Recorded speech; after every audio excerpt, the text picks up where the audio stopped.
Have you ever considered what you'd do if a heart attack struck while you were alone?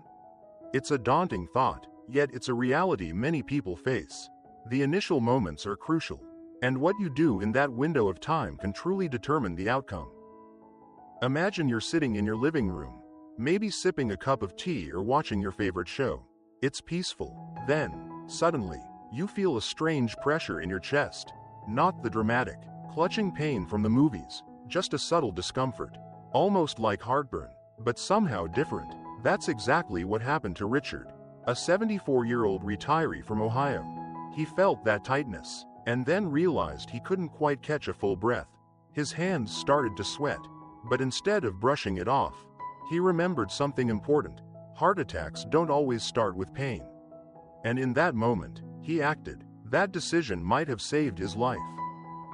You see, the body often whispers before it screams.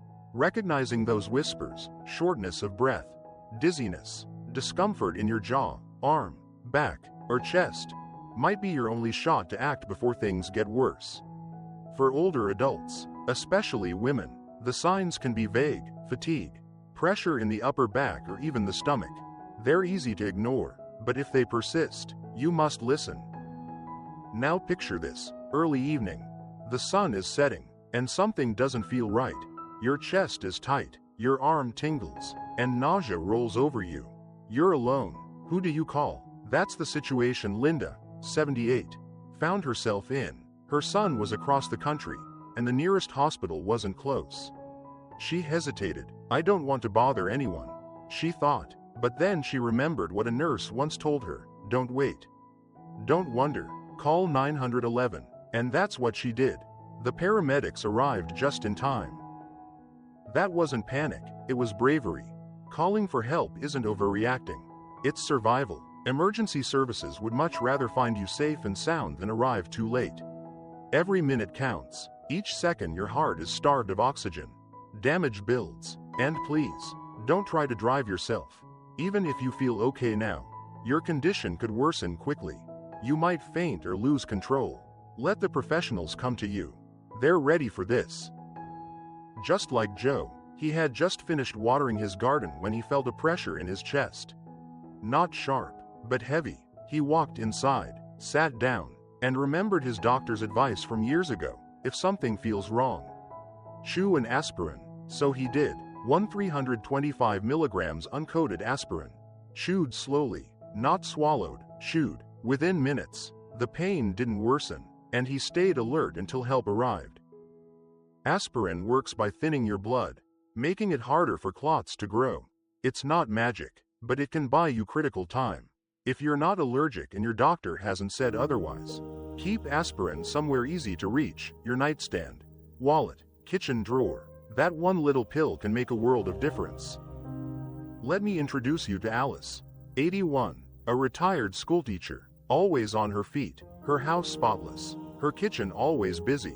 But one evening, while prepping dinner, she felt something shift. A pressure began to radiate across her chest, and dizziness followed. Her first instinct? Tidy up before anyone saw the mess. But then she paused. She remembered her doctor's voice: if your heart feels off, stop everything, sit down, breathe. And that's what she did. That moment of stillness may have saved her. When your heart is in distress, every movement, no matter how small, can be too much. Just standing up or walking across the room might tip you into danger. Sitting down with your back supported, feet flat on the floor, can ease your heart's load. If you're dizzy, lie down gently on your side. Keep your head slightly elevated. The goal is to remain calm and steady. Stillness isn't giving up. It's not weakness. It's wisdom. You've spent your life powering through hard days. But in this moment, rest is your strongest move. Now let's talk about something many people overlook: your front door. Paul, 76, a Vietnam veteran with a quiet dignity, lived alone in a small condo. When chest pain hit him, he remembered the basics: call 911, chew aspirin. Then he unlocked his front door. That single step gave paramedics precious seconds. No kicking down the door, no delays. If your door is locked when help arrives, they'll break in if they must, but that costs time.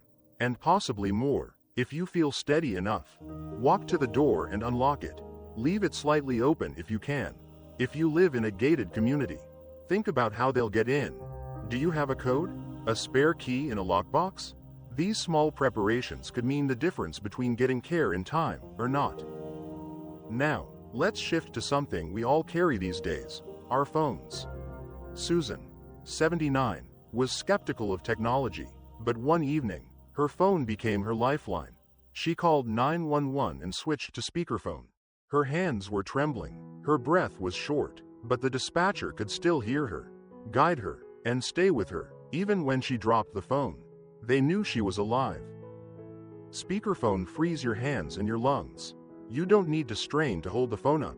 You can lie back, breathe slow, and still be connected. And here's something you might not know. Your phone has an emergency medical ID. On an iPhone, it's accessible from the lock screen. Android has similar features. You can enter your name, conditions, allergies, medications, emergency contacts. If you pass out, the paramedics can still know who you are and what you need. Susan had entered hers almost as an afterthought, but it told the paramedics she was diabetic and allergic to penicillin. That changed her treatment instantly. Take 5 minutes today, set it up, it might save your life. Frank, 83, had lived through plenty, heart scares, hospital stays, but nothing prepared him for the icy grip that hit his chest as he sat alone on his porch. His heart pounded, his mind raced, panic was taking over, but then, something his doctor had said came back to him: inhale slow. Exhale even slower, make your breath your anchor. So he did, he focused, in through the nose, out through the mouth, he counted, and slowly, the panic didn't vanish, but it softened. His breath gave him something to hold onto. Breathing won't fix a heart attack, but it can keep you from spiraling into full-blown shock. Anxiety dumps adrenaline into your system. That speeds up your heart, which is the last thing you need. Controlled breathing slows things down. It stabilizes. It helps your heart hold on until help arrives. Try it now. Inhale through your nose for 4 seconds. Hold, then exhale through your mouth for 6 seconds. Repeat. Make it second nature, because when the crisis hits, you may forget everything, except what your body remembers. Frank later told his daughter, "I kept thinking, stay calm, stay alive, and it worked." Now, let's step back for a moment. Heart attacks don't always announce themselves with drama. They can start with a whisper, a sense that something's not quite right. And in those quiet moments, you have a choice: act or wait. You've now heard stories of Richard, who noticed his breathing change; Linda, who called 911 despite the fear of overreacting; Joe, who trusted the power of one aspirin; Alice, who chose stillness; Paul, who opened the door; Susan, who let her phone do the talking; Frank, who anchored himself in breath. None of them are superheroes.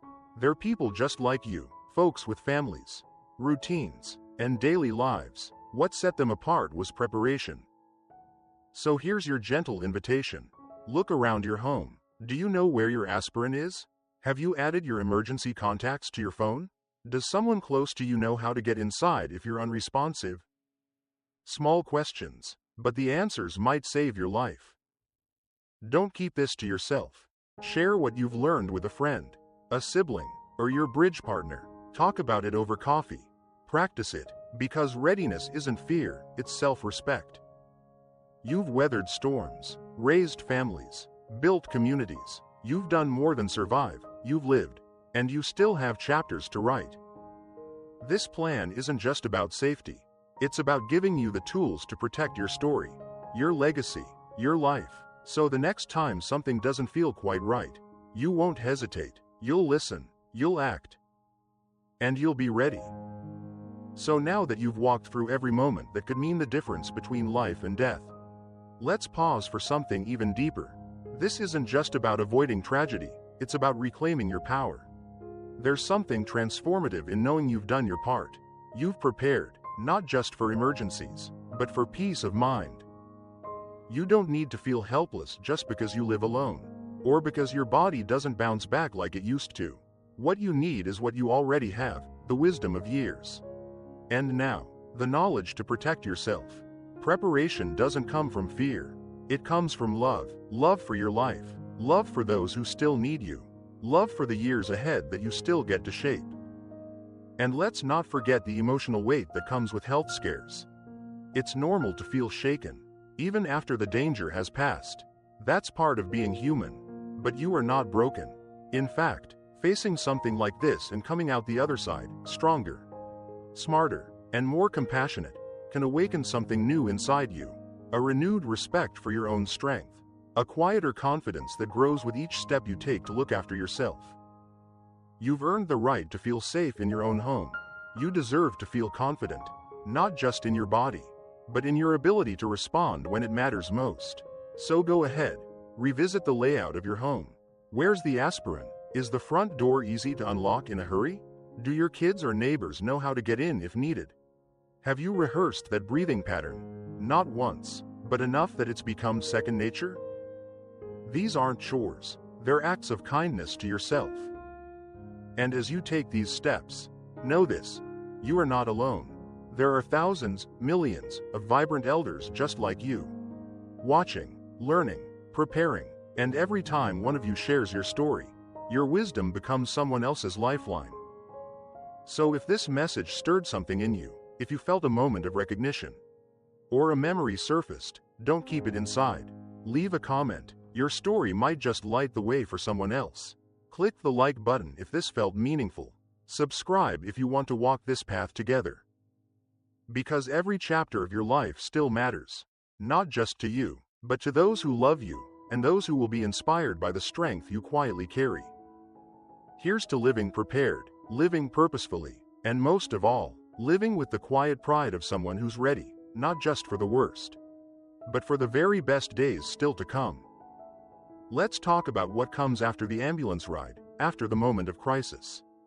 Because here's the truth: surviving a heart attack doesn't end when you get to the hospital. It continues in the quiet days and weeks that follow. In your home, in your habits, and most importantly, in your mindset. Healing is a journey, and like any journey, it's made one step at a time. Some steps are physical, medications, exercise, changing what you eat. Others are emotional, processing the fear, the what-ifs, and learning how to trust your body again. But all of them are doable, and all of them are worth it. Let me share the story of Carl, a 70-year-old retired postal worker. After his heart attack, he felt like a stranger in his own body. He was afraid to go for a walk, worried that every ache might be something worse. He even stopped going to church for a while, thinking, what if it happens again while I'm there? His daughter finally sat down with him and said, "Dad, you didn't survive just to stop living. You survived so you could keep living." That moment stuck with him. Slowly, Carl began to take short walks around the block. He joined a support group at the local senior center. He talked to a therapist about his fears. And one Sunday, he found the courage to walk back into church. The smiles, the hugs, the prayers, they reminded him that he wasn't alone. Post-recovery fear is real, but you don't have to walk through it by yourself. Reach out, talk to your doctor, your family, your friends. Ask about cardiac rehab programs, which are designed specifically for people in recovery. They can help you build strength safely and give you the confidence to enjoy life again. It's also a good time to take a fresh look at your lifestyle. This doesn't mean turning your life upside down. It means making small, meaningful adjustments that can make a big difference. Maybe that means cutting back on salt, or finding healthier snacks to keep on hand. Maybe it's switching from white bread to whole grain, or trying out new heart-friendly recipes. None of it has to be extreme. It just has to be consistent. Carl learned to love oatmeal with cinnamon and blueberries. He swapped out soda for herbal tea. And once a week, he'd cook with his granddaughter. Trying something new, these small rituals not only helped his heart, they brought joy back into his life. Remember, healing isn't just about staying alive, it's about feeling alive. And that's where purpose comes in. After a health scare, it's easy to retreat, but finding purpose, whether it's volunteering, mentoring, gardening, or simply spending time with loved ones, can reignite your spirit. So ask yourself, what gives me joy? What do I still want to do with this precious life? That sense of purpose doesn't just lift your mood. Studies show it can improve heart health, mental sharpness, and even your immune system. So don't underestimate the power of doing something that makes you feel useful, appreciated, and connected. Now let's pause and breathe for a moment. You've come so far just by learning, listening, and imagining yourself prepared. That's the first and most important step. And if you're watching this right now, please take a second to leave a comment, share a story, a thought, or even just let us know you're here. Your presence, your words, they might reach someone else who's walking this same road. And if this message helped you feel more hopeful, hit that like button. It's not just for us, it's a sign that you're taking your well-being seriously. And if you want more guidance, more support, more gentle reminders that you're not alone, click subscribe. Because this isn't the end of your story, it's the next chapter, and we're honored to walk it with you. Let's take a moment to talk about something equally vital, how your relationships and social connections affect your heart. It might surprise you, but emotional well-being and strong social ties can play a powerful role in your recovery, and even help prevent future heart issues. After a heart attack, some people feel disconnected from the world around them. Maybe friends don't know what to say, or family members become overly cautious and treat you like glass. That isolation can feel heavier than the physical recovery itself. But here's the truth. You are still you, and your relationships matter more now than ever. Let's revisit Linda. After her heart attack, she was grateful to be alive but also overwhelmed. Her son started calling every day, offering advice she hadn't asked for. Her church friends began treating her as if she were fragile. It all came from love, but it didn't feel supportive, it felt like pressure, and it made her want to withdraw. One afternoon, a neighbor named Janice knocked on her door. She didn't bring flowers or ask a dozen questions. She simply said, "I miss our walks. Want to try a short one today?" And that was all it took. Linda didn't need a lecture. She needed connection. Human contact, gentle, respectful, and steady, can be a healing force. We are social beings. Whether you prefer quiet companionship or vibrant gatherings, staying connected keeps your spirit engaged and your mind sharper. It lowers blood pressure, eases stress, and gives you a reason to get up and move. This is why staying connected, on your terms, is essential. You don't have to go to every potluck or answer every call. But don't disappear. Don't let the fear of being a burden keep you from letting others in. Because here's the truth.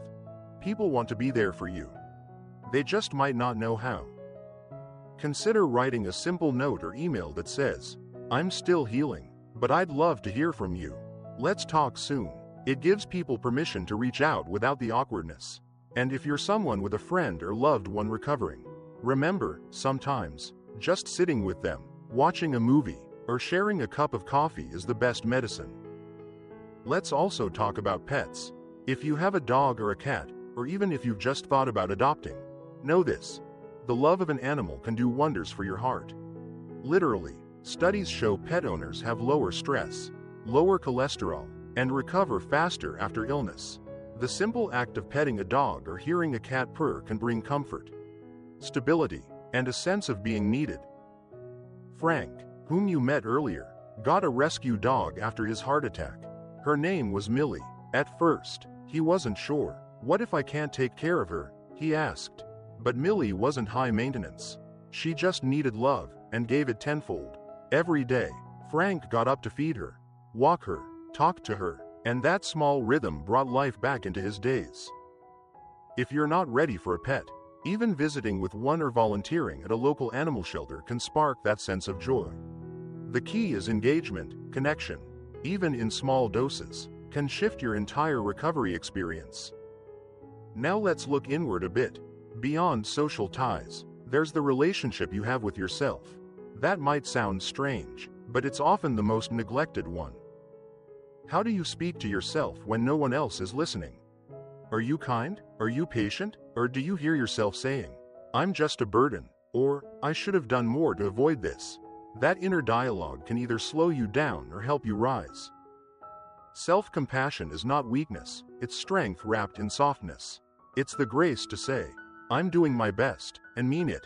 It's understanding that you are not your illness. You are not defined by one moment in time. Consider starting a small daily habit, a gratitude journal, a walk with a quiet prayer, a few moments each morning where you look in the mirror and simply say, "I'm still here," and that's enough. Those small affirmations can begin to reshape how you see yourself. And when you see yourself as capable, worthy, and strong, others will too. So here we are, moving deeper into this new chapter of life, one where you aren't just surviving a heart scare but rebuilding your life around joy, connection, and meaning. You're not just recovering, you're reclaiming. And if this part of the journey resonates with you, I invite you again, gently, to share your story below.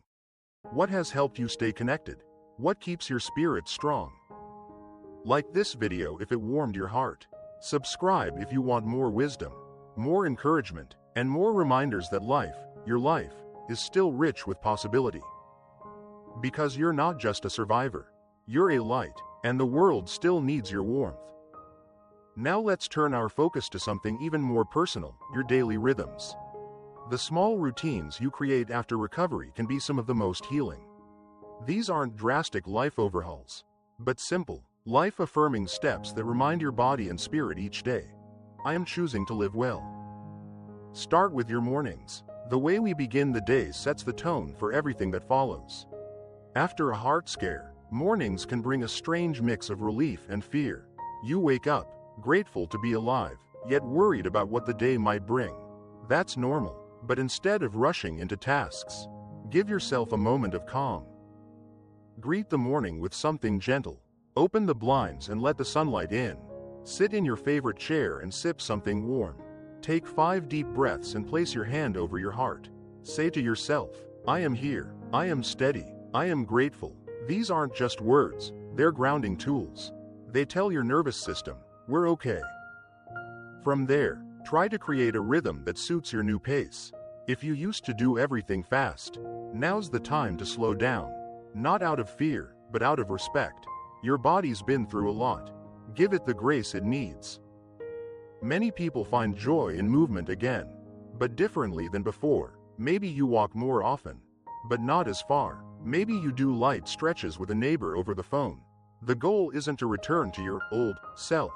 It's to meet your current self with compassion. Like Carl, who started his days with 5 minutes of chair yoga and a favorite jazz playlist. Or Alice, who spent her mornings journaling with a cup of chamomile tea before feeding her cat.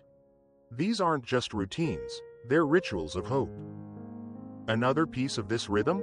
Rest. Not just sleep, but real rest. Time to sit, reflect, and let go of the pressure to be productive. Some days you'll feel energetic, others not so much. Both are valid. Both are part of healing. It's also wise to set reminders, gentle cues that help you stay on track without stress. A sticky note on the fridge that says, "Breathe," or an alert on your phone that says, "Time to stretch."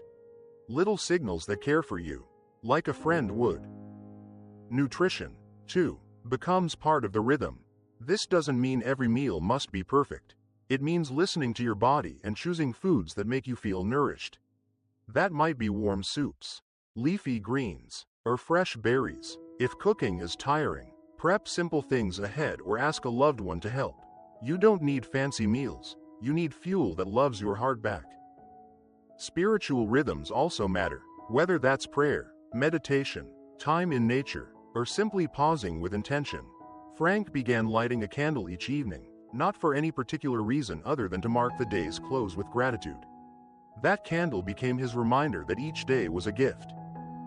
And if faith has always been part of your life, lean into it. Read scripture, sing hymns, talk with your spiritual community. These anchors hold firm when the body feels weak.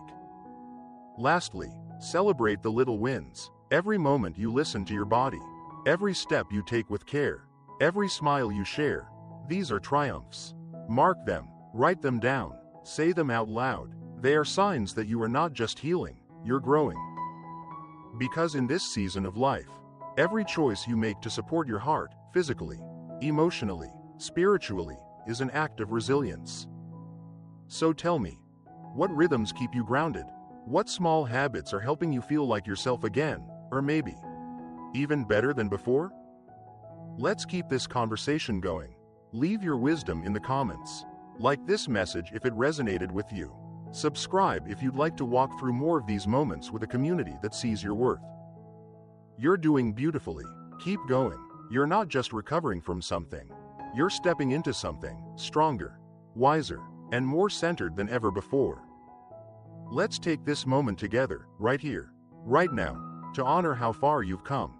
Whether you're recovering from a heart scare, supporting someone who is, or just learning so you can be ready, the steps you've taken today are powerful. You've listened, you've reflected, you've imagined yourself capable, and that matters. If this message stirred something in you, if it gave you a bit more clarity or reminded you of your strength, consider staying connected with us here at Vibrant Elders. This channel is more than just videos, it's a gathering place for people who've lived deeply and still have more to share, more to learn, and more to live. If you'd like to keep walking this path with us, go ahead and subscribe. It's a quiet but meaningful way of saying, yes, I'm here, and I'm still growing. If something in this video reminded you of your own journey, leave a comment. Your words might become the encouragement someone else needs to hear today. And if you believe this message could help someone you love, give it a like or send it their way. That simple gesture can ripple far beyond what you see. Surviving isn't just about medical care. It's about mindset. It's about choosing, every day, to live with intention and courage, right here, right now, to honor how far you've come. Whether you're recovering from a heart scare, supporting someone who is, or just learning so you can be ready, the steps you've taken today are powerful. You've listened, you've reflected, you've imagined yourself capable, and that matters. Surviving isn't just about medical care. It's about mindset. It's about choosing, every day, to live with intention and courage. And sometimes, the hardest part is believing that you still have more to give, more to experience, and more joy to claim. Maybe this journey has reminded you of your strength. Maybe it's opened up a new level of appreciation for quiet mornings, heartfelt hugs, and second chances. If so, hold on to that. Let it guide you. You've heard the stories, ordinary people, just like you, who made one decision that changed everything. Richard, who didn't ignore the signs. Linda, who made the call. Joe, who reached for that aspirin. Alice, who sat down instead of pushing through. Paul, who unlocked his door. Susan, who used her phone's tools. Frank, who breathed through the panic. Their courage was quiet, but real. Their wisdom came not from knowing everything, but from trusting their instincts, and acting with love, for themselves and those who love them. Now, you have your own version of that power. You know what to look for. You know how to respond. And most importantly, you know that preparation doesn't make you paranoid, it makes you powerful. So here's what I'd like to leave you with. Make space for joy, seek out connection, be gentle with your body, and never forget, you are still writing your story. The chapters ahead can be filled with laughter, learning, beauty, and grace. Whether you're dancing in your kitchen, sitting on your porch with a friend, or watching the sunset in silence, know this, you're not done yet. There's more to feel, more to give, more to love.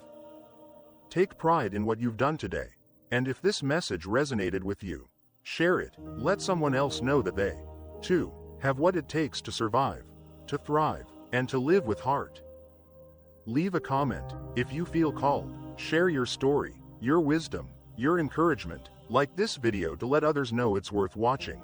Subscribe to stay connected with a community that truly sees you. Because your life is not behind you, it's still unfolding. And every heartbeat you honor with care is a beat toward a life well lived. Here's to strength, here's to softness, here's to you, resilient, radiant, and deeply, wonderfully alive.